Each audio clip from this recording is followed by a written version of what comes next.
If you're a facilities director or manager heading into summer bid season, I want to flag something we're seeing right now. There are companies showing up out of nowhere submitting alternate roofing systems that look a lot like WeatherWeld on paper, but when you take a closer look, there's no track record, no history of installs, no long-term performance data, no real client base.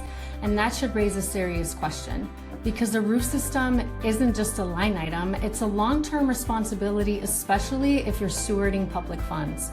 What concerns me most isn't just the lack of history, it's the intent. When a system is built to win on low bid instead of proven performance, you have to ask, what happens after installation? Who's accountable 5, 10, 15 years down the road? WeatherWeld was created almost 40 years ago to solve a very real problem in this industry.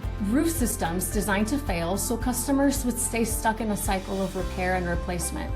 We chose a different path, one built on performance, accountability, and actually taking care of the customer long term. So as you review bids this season, just be careful. Not everything that looks the same is the same.